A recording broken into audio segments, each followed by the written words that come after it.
कहते हैं कि बड़े से बड़े साहूकार का बेटा कुंवारा रह सकता है, लेकिन किसी गरीब की बिटिया कभी कुंवारी नहीं रह सकती। उसकी देर सवेर शादी हो ही जाती है। मगर आज की जो सच्ची कहानी मैं आपको सुनने जा रहा हूँ, इस सच्ची घटना को सुनने के बाद आपको लगेगा कि क्या हमारे भारतीय समाज में ऐसा भी होता है। यानी कि लड़की की शादी से पहले उसको एक या दो या उससे ज़्यादा बच्चे पैदा होना बेहद ज़रूरी है। यदि जिन लड़कियों के बच्चे नहीं होते उनकी शादियां ही नहीं होती। शादी से पहले लड़की को बच्चा पैदा होना एक तरह से अभिशाप की श्रेणी में आता है, उसे बुरा माना जाता है। भारतीय समाज में उसे स्वीकार नहीं किया जाता। लेकिन भारत का एक ऐसा भी समाज है जहां पर सिर्फ और सिर्फ उन्हीं लड़कियों को स्वीकार किया जाता है जिनको पहले बच्चा पैदा हो जाता है। ये कहानी आपको गुदगुदाएगी भी, आपको कहानी कई तरह के सवाल भी खड़ा करेगी। ये सोचने पर आज आप मजबूर होंगे कि आज भी इस ज़माने में, जब हम 21वीं सदी में रह रहे हों, चांद तारों को छूने की बात कर रहे हों, क्या आज भी ऐसा होता है? वाकई ऐसा होता है, और इसका अब आधुनिक रूप बदल गया है। वो रूप आपकी आसानी से समझ में भी आएगा। आदाब, नमस्कार, सत श्री अकाल। मैं उस्मान सैफ़ी। आज की जो सच्ची घटना मैं आपको सुनाने जा रहा हूँ, ये सच्ची घटना है गरासिया जनजाति की। दरअसल राजस्थान के एक अलग अलग इलाके हैं, कोटड़ा, झाड़ोल, पाली, बाली, सिरोही, प्रतापगढ़। इन इलाकों में दरअसल एक मेला लगता है 2 दिन का। पूरे साल में एक बार ये मेला लगता है और इस मेले की तैयारियां शुरू होती हैं।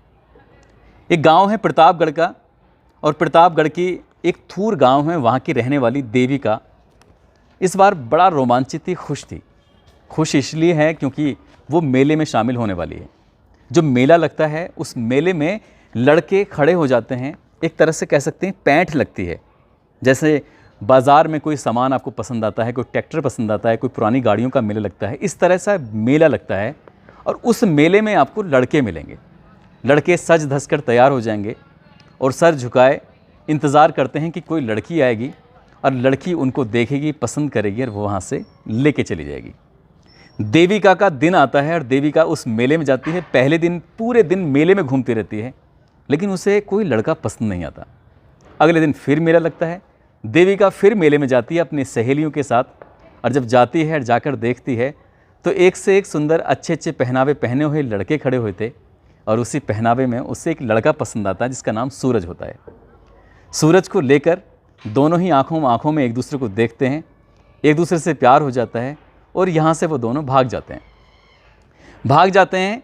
2-3 साल के बाद जब वापस लौट के आते हैं तो अब देविका अकेली नहीं थी। देविका के पति के साथ साथ उसको एक प्यारा सा बच्चा भी था।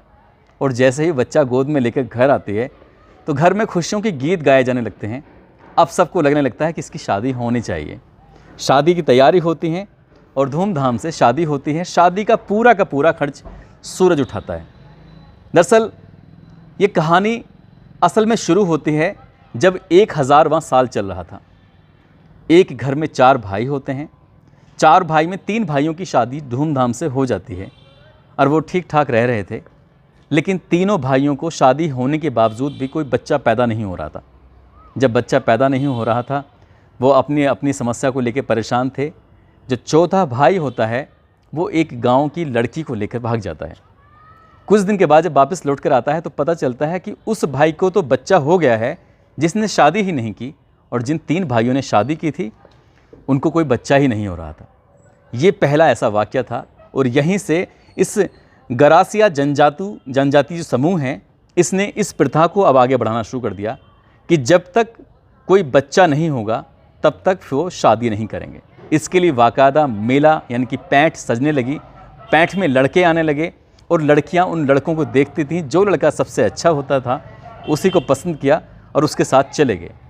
2-3 साल तक वो साथ रहे, और साथ रहने के बाद जब बच्चा पैदा हो जाता है तब वो वापस लौट के आते हैं और गाँव में फिर धूमधाम से शादी होती है। और इस प्रथा का नाम रखा गया दापा प्रथा।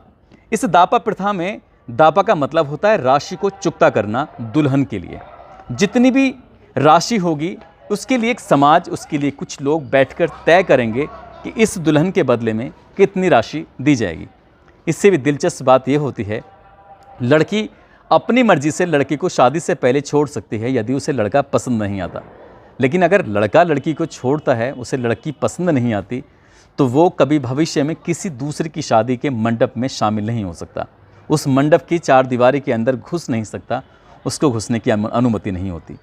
यदि लड़की लड़के को नापसंद करती है तो वो अगली बार फिर उस मेले में जाती है और मेले में जाकर पहले दिन दूसरे दिन दोनों ही दिन मेहनत करती है और जो उसे बहुत पसंद आता है उस लड़के से वो शादी कर लेती है।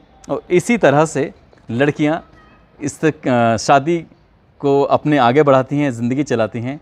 लेकिन इस शादी का बहुत दिलचस्प किस्सा यही है, जैसे एक सैलू गांव और थूर गांव के दो व्यक्ति होते हैं, महिला और पुरुष दोनों एक दूसरे को पसंद करते हैं। 4 बच्चे पैदा होने के बाद पिछले साल ही सन 2022 में वो शादी करते हैं और उनकी शादी सोशल मीडिया पर चर्चा का विषय बन जाती है। तो राजस्थान के अलग अलग इलाकों में कोटड़ा, झाड़ोल, पाली, बाली, सिरोही, प्रतापगढ़ जैसे कुछ इलाके गुजरात के हैं जहां पर गर्स या जनजाति समूह के लोग इसी तरह से शादी करते हैं। ज़रा कितना अजीब लगता होगा उन लड़कों को जो मेले में खड़े होकर ये इंतज़ार करते हैं कि कोई लड़की आएगी उन्हें पसंद करके अपने साथ ले जाएगी। दोस्तों, इस पूरे घटनाक्रम को सुनाने का उद्देश्य किसी को परेशान करना नहीं है, किसी का दिल दुखाना नहीं है, बल्कि आपको जागरूक करना है, आपको सचेत करना है। और जाते जाते आज सूरज राज हैं बिहार के रहने वाले, निशा हैं संभल की, अभिमन्यु सिंह बिहार से हैं, मांझी कुमारी रांची से हैं, अमरावती महाराष्ट्र से, रियाजुद्दीन अली गोरखपुर से।